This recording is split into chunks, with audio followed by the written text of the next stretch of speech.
எல்லாருக்கும் இருக்கிற மிகப்பெரிய பிரச்சனை அப்படின்னு பார்த்தீங்கன்னா நம்மளுடைய இடுப்பு வலி தான். இது நிறைய காசஸ்னால வரும். முக்கியமாக புவர் போஸ்டர், நம்ம உட்கார்ந்துருக்கிற விதத்தினாலேயே நம்மளுக்கு நிறைய இடுப்பு வலி வர்றதுக்கான சான்சஸ் இருக்குது.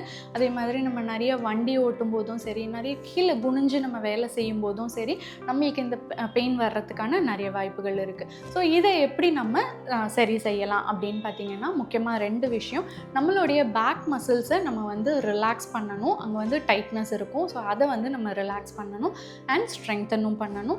அதோடு சேர்ந்து நம்மளுடைய வயிற்று பகுதியில் இருக்கக்கூடிய மசில்ஸையும் நம்ம ஸ்ட்ரெங்தன் பண்ணணும். நிறைய பேருக்கு பார்த்திங்கன்னா உடல் எடை ஜாஸ்தி ஆகிறது மூலியமாகவும் பேக் பெயின் வர்றதுக்கான சான்சஸ் இருக்குது. ஸோ இந்த ஃபேக்டரையும் அட்ரெஸ் பண்ணுறதுக்கு நம்ம வயிற்று பகுதி மசில்ஸையும் கூட சேர்ந்து ஸ்ட்ரெங்தன் பண்ணலாம். ஸோ இடுப்பு வலிக்கான ஆசனங்களில் நம்ம முதலாவதாக பார்க்க போகிறது அர்த்த ஷலபாசனம். இதுக்கு ஃபஸ்ட்டு நீங்கள் குப்புறப்படுத்துக்கோங்க. உங்களுடைய சின் பகுதி தரையில் இருக்கட்டும். கைகள் 2ம் உங்களுடைய தொடைக்கு அடியில் வச்சுக்கோங்க.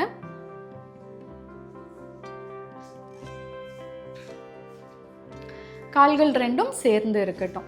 இப்போ மூச்சை நல்லா உள்ள இழுத்துட்டு உங்களுடைய வலது காலை மட்டும் நீங்கள் மேலே தூக்க போகிறீங்க. நீங்கள் மேலே தூக்கும் போது உங்களுடைய முட்டி மடக்காமல் இருக்கான்றதை என்ஷூர் பண்ணிக்கோங்க. இந்த பொசிஷனில் ஒரு 5 செகண்ட் நீங்கள் ஹோல்ட் பண்ணுங்கள். மெதுவாக மூச்சு வெளி விட்டுட்டே காலை கீழே இறக்கிடுங்க. இதே மாதிரி நம்ம இடது காலில் பண்ண போகிறோம். மூச்சை நல்லா உள்ள இழுத்துட்டு உங்களுடைய இடது காலை மேலே தூக்குங்க. முட்டி மடக்க வேண்டாம். மூச்சு வெளி விட்டுட்டு உங்களுடைய காலை கீழே இறக்கிக்கோங்க. இதே மாதிரி நீங்கள் ஒரு 5 தடவை டெய்லி நீங்கள் ப்ராக்டிஸ் பண்ணிட்டு வரலாம்.